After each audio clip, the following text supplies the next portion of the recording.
Abusua yɛ mama akɔ abasonko so de ba Ghana Politics Avenue so. Abusua moma yɛnkɔ yɛn nsɛm. Abusua no first time a wohwɛ yɛ a na subscribe na wahyɛ na wahit notification bell no so ama yɛ. Na nsɛm de ba political headline no so a ne yɛde bi aba abɛdum no. Abusua na no yɛbɛbrɛ break down no political headline no so de ma mo sɛ ɛyɛ Ken Ofori-Atta ɛyɛ former financial minister sisi a de wanya green card ɛwɔ US a sisi a de obetumi atena hɔ afebɔɔ anaasɛ anytime bi a obetumi atena hɔ. Abusua ɛyɛ top lawyer bi aba expose ɛyɛ yɛ former financial minister. Ɛna nsɛm a ɔka ne sɛ Ken Ofori-Atta nim sɛ ɔnyɛ bɔne bi a sisi a wanya ne green card ɛne ɔmbra Ghana na ɛdɛ nsɛm na ɔmode to no so sɛ wadi sika anaasɛ wɔde sika bi afa baabi no ɔmbra no ɔmbɛyi ne ho ano na owie a ɔsan so nkɔ back anaasɛ ɔse sɛ yareɛ na ɔyare a na yareɛ bɛn koraa na Ghana ha yɛntumi nsa a wakɔhyɛ aborɔkyiwa a ɔmpɛ sɛ ɔbɛba Ghana na nsɛm a ɔmoka fa no ho no mbɛyie ano na Ken Ofori-Atta deɛ ɛnyɛ yare bi na ɔyare ɛyɛ sika no na ɔyɛ dɛ wadi nti no ɛyɛ sɛ mpanyinfo attorney general mo yɛ dɛ ɔmo mbɔ ho mmɔden na ɔmo ɔhwɛ ade te no mfa ne mbra Ghana na ɔmbɛyi nsɛm bi ano. Abusua mo yɛnkɔ ne nkɔtie nsɛm a ɛyɛ lawyer no de to dwa yɛba yɛde di aka ɛbɛto ɔmo so. Sadly, after they lost power, does not want to stay in this country for even a week. And what I keep wondering is they are struggling very seriously to come to power.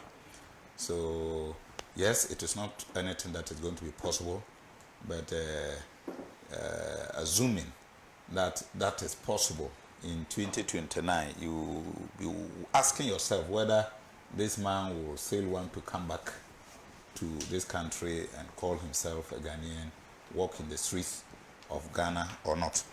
Then putting that aside, then you also ask yourself, if this man was given the opportunity to lead the country in his capacity as finance minister for good 7 years, if he had actually did so to the best of his ability, how come that he is now using health as one of the major grounds to seek proper medical care far away in the US? What hospitals, what medical facilities, what things did he put in place that he cannot get that better attention? What legal proper system did he put in place, or did he use his the finances of this country to put in place that he is now afraid that maybe if he stays in this country, he cannot get proper medical care, he will not be fairly treated when he goes to our law courts and the likes. He succeeded from the then finance ministry, upon whose our current finance minister was a deputy. Mm-hmm. We saw our finance minister to force him to hold before our law courts. He went through all the processes, even at the time that the Attorney General was doing everything possible to cook up evidences against him by witnesses to testify against him.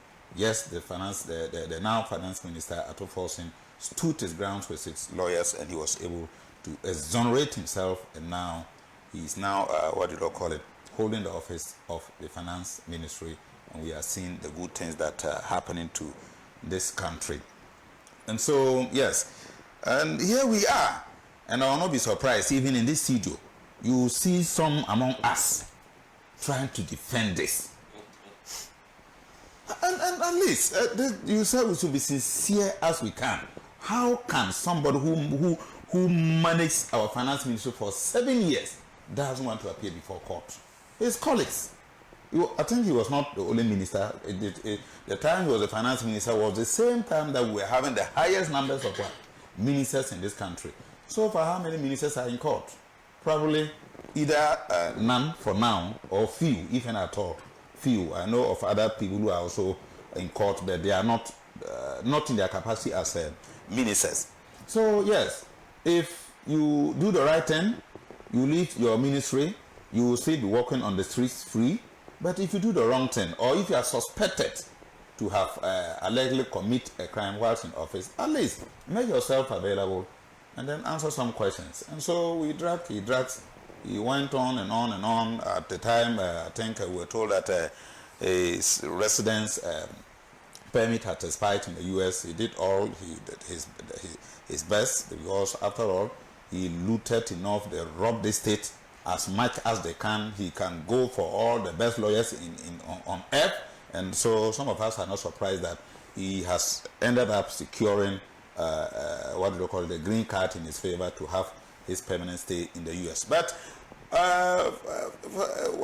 thankfully for we the lawyers, if I was his lawyer, I would be jubilating like Minka Èxp0sès has done on his behalf, because that is what we do to survive. You get it? He can earn so much. But if someone to, excuse my language, myself, my brother, left, right here, we at our gobe on the way, and we are here to also defend these things. We should be sorry for ourselves, we should be sorry for our children and the generations yet to be what? Born. So yes, he has done well by securing his permanent stay in the US. Yes, I think at least that can let him have access to so many things in the US. And then the laws of we have what we call conflict of laws. As we speak today, Ken is still a Ghanaian citizen, and so the laws of Ghana are still what can still hold him wherever he is. If we manage to bring him, fair enough. If we are not able, we can try him in absentia. We can convict him, and so many processes are available at the disposal of the Attorney General and then the Special Prosecutor for us to deal with him.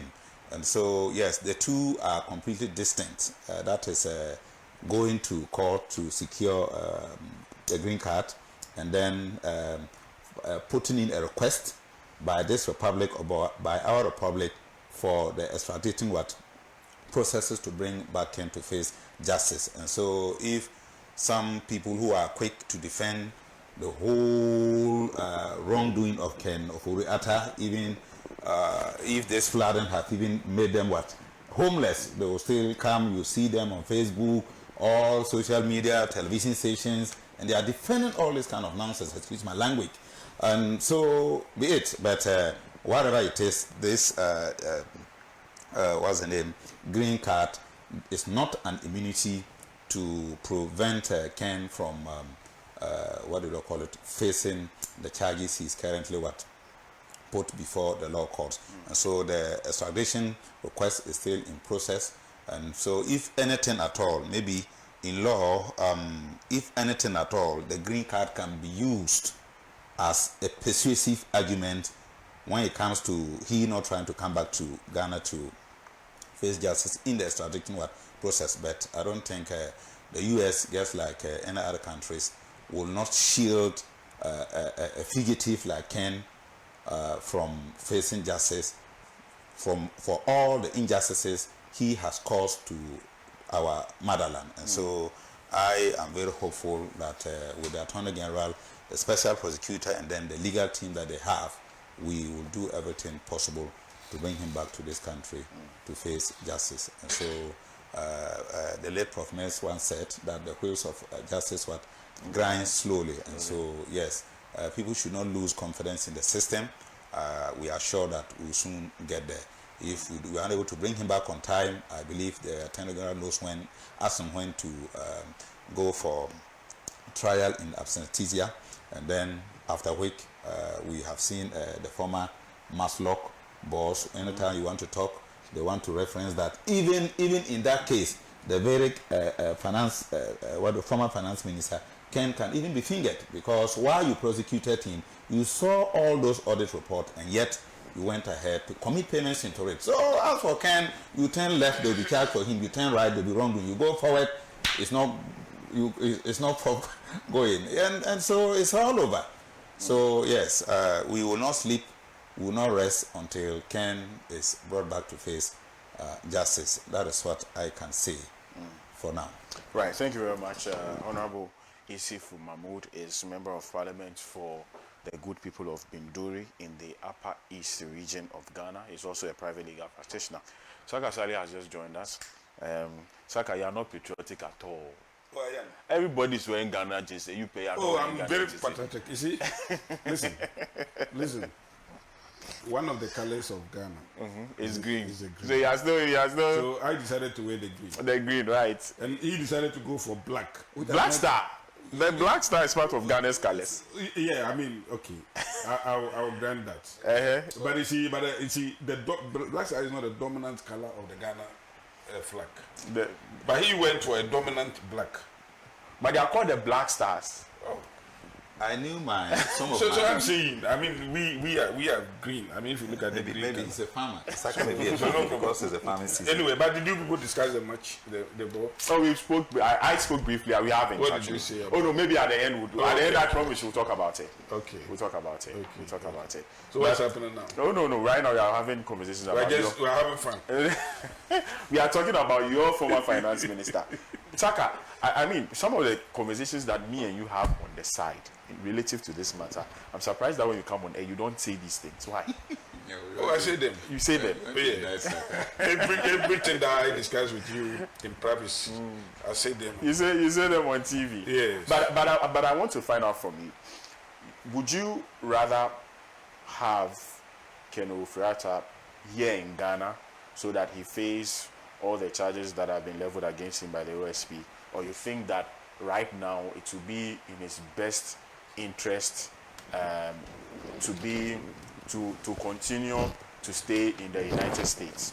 Do you think that he's better off in the United States than coming here to Ghana to answer to these charges that have been leveled against him? And I'm saying this because I've heard some members of the NPP say that they wished he would actually come to Ghana, you know. So that's one question. And also, do you think that this could in any way, even if it is by some small percentage, affect the chances of the New Patriotic Party in the 2028 general elections? Yeah, thank you very much. Good afternoon or evening, whatever it is, to our cherished viewers, to my co-panelists and yourself, and to the MPP fraternity, especially our flag bearer, Alai Mahmoud Bawumia, and his beautiful wife, you know, Hajia Samira Bawumia. First of all, I mean, I would have wished he is here. And I also know that he himself would have wished to be in Ghana here. But for the problems that he's facing, that compelled him to be in the US. Ideally, I mean, I don't think anybody will want to be outside your comfort zone. What is he going to do there? We all know. But something compelled him to be where he is today. And for that reason, I don't think that anybody can then say that he intentionally decided to stay there. But in any case, if you are in a jurisdiction where the legal system is so hostile, where the legal system is so skewed and manipulated to favor the ruling government, to the extent that they use even bail condition, you know, as weapon. They can do any and everything. They can punish you even before you are convicted.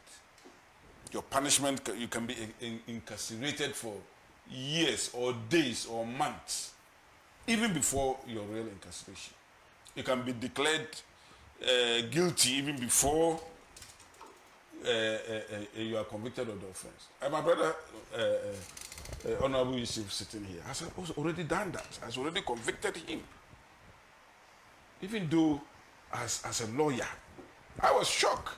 He said that, oh, he has looted enough.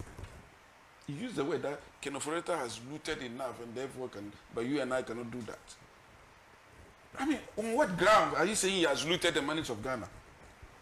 If somebody, your constituency, says that, okay, you've looted the coffers of the constituency without any justifiable basis, just because you've been put in trust for the common fund and other funds, without any basis, the person just suspects and came to that conclusion. Whatever that you are doing with your money, they say the money of the state or the money of the constituency, I don't think that you'll be happy. And that's exactly what is happening. You are talking as if even the matter is in court. He's talking like, oh, Ken Ofori-Atta has been charged and the matter is in court, and It's just investigations. You are investigating somebody, and the person has representation. The representation is as good as he himself. He has lawyers. He has people who are representing him here, and they are cooperating with the investigation. And you turn around and say that he's running away from accountability and all those things. How can I run away from accountability when I have representation to answer all the questions? Even before he left the shores of this country, he had already pre-informed the authorities. Whilst there, he granted interview, and he even, as part of his cooperation, he can do whatever investigation that you people want through Zoom. You haven't charged the person yet, but you have come to the conclusion that the person has committed a crime. The person should face justice. The person should do A, B, C, D. I don't get it. This country, I don't get it. That's the reason why I say that ideally anybody will want to be here.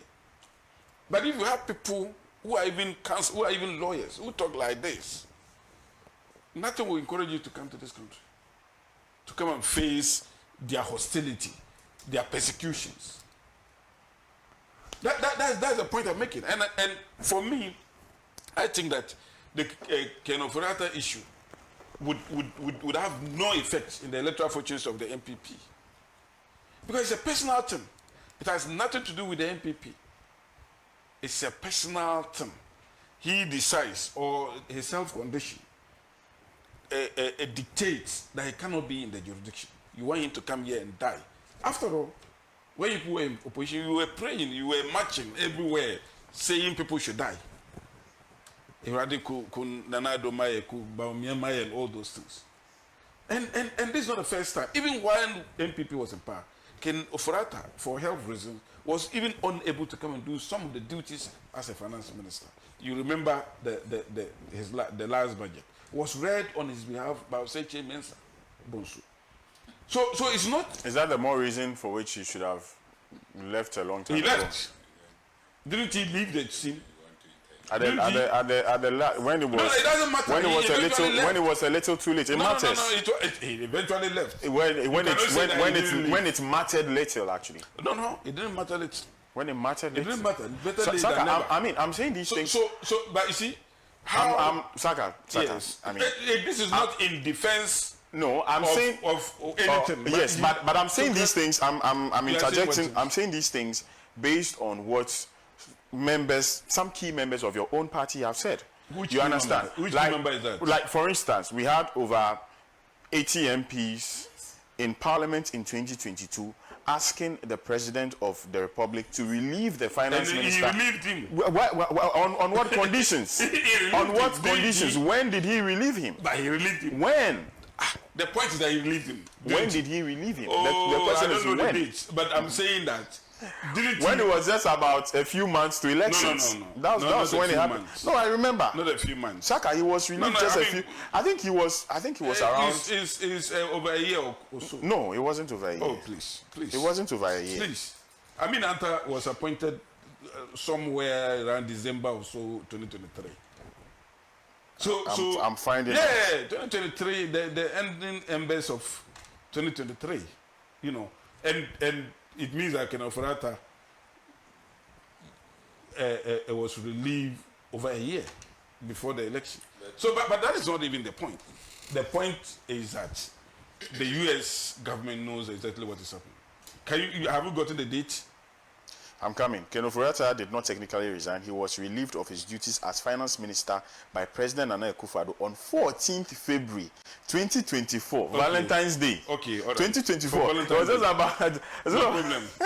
That was Valentine's Day. It was less than 10 months to elections. But yes. Okay. No problem. You got it right. Yeah. So, but I'm saying that he eventually was relieved. When it was too late. It doesn't matter, please. It does. It doesn't matter.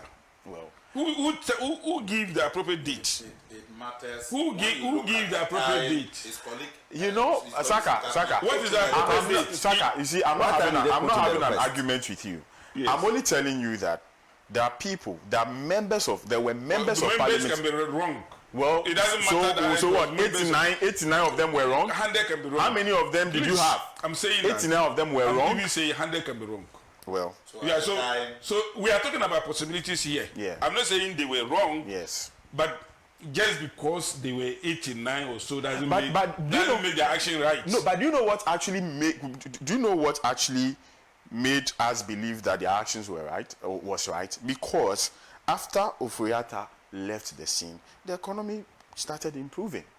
No, The numbers you can go and check. But When he left, and I mean that was one of the arguments. That was one of the bases for the argument made to remove him, because he just been out of the scene. No, listen. Would have given us. I get the point you are making. But you see, economy is not just managed by one person. And I'm happy that you are now telling the NDC that the economy was improving before they took over. And there was no way, and especially because Ken Ofori-Atta was part of the reason why the economy was improving, because he oversee our cooperation with the IMF. He also, even when he left, he was part of he was always in the US with Washington, with the IMF, and ensuring that he give technical advice and do so many things, even whilst he was outside the finance ministry. So, and that is the reason why I'm saying that. He was part and parcel of the reason why the economy is as it is today. Because one, we all know that this economy did not just get to where it is because somebody chopped money or somebody, incompetently ran down the economy, but as a result of the COVID-19 and its aftermath. And therefore, when the ravages and when things started easing, and we put in place, and with the guidance of the IMF, you saw the results. The IMF predicted all the things, all the indices, all the basic indicators of economic growth. They predicted all those things before the NDC, took over power. When the NDC took over power, and then the results were coming, they said, "Oh, it's their effort. It's their effort." But you see, how about the situation? Would these 89 MPs would they have been right if the economy were rather taking a nosedive, was rather retrogressing? Would they have been right? The fact of the matter is that the NADO said that, look, if I remove him now, we are in the middle of a negotiation with the IMF. How would it mean? Because the person with the institutional knowledge and all that, the person who started it and all those things, let him complete the process. After the completion of the process, I will relieve him. And true to his word, he did that. Now let's even leave all those things and talk about the extradition and all those things. After the NDC, we all know that. We know they talk a lot, but they don't. Their words do not match their actions. We all know that they knew very well that it was not proper to go for extradition at that time. Why? Because we all know, one, he has not been convicted of any offense, he has not been charged of any offense, and all that. Even people, like he said, that anytime they talk about Ken Ofori-Atta, we talk about Sednam and all those. Sednam is a convicted criminal. She was convicted on criminal offense, and that made her a criminal. So I'm describing her well. She's a convicted criminal who is a fugitive running away from justice and is found somewhere in the US. Indeed, there is an MPP government that started the extradition process before we left power. You came, dilly-dallying the thing, eventually there was an assurance you should come and then they will pamper and then, treat her like a queen. And that's exactly what is happening. She's not been treated like a prisoner, like a criminal of for who she is. Nobody even knows what is happening. Whether or not she's in prison, nobody knows. She's somewhere, enjoying and chilling. Nobody knows. And all that. But the real issue is that the US government, before they take certain action, especially giving you residential permit, giving you work permit and green card and all those things. They do your background. They investigate you. They know exactly what is happening in this country. They came to the conclusion that she is just being persecuted. They are aware of the fact that she will not get the proper justice that is needed if they don't give the permit to stay. So that when they nsɛm a ɛkɔɔ so wɔ political headline so a top lawyer na ɔde Èxp0sès ho nsɛm ɛbaeɛ sɛ Èxp0sès deɛ ɛsɛ attorney general ne mpanyinfo no ɔmo mbɔ mmɔden na ɔmo mfa ne bra because ɔmo nim adekorɔ pɔtenti a sɛ wo so wonyɛ hwɛdeɛ a ɛna ɛbra Ghana de bɛyi wo ho anaasɛ nsɛm a ɔmo ka fa no bɛyi wo ho ano na ɛsɛ de nsa san w'akyi kɔ but onim sɛ wadi sika anaasɛ ɔde sika no bi afa baabi no nti na ɔhyɛ da sɛ ɔyare no ebusua subscribe a na subscribe na wahyɛ na wahit notification bell no so ama yɛn nsɛm bi ba political headline so a ne yɛde bi aba abɛdɔ mu yɛda mo ase.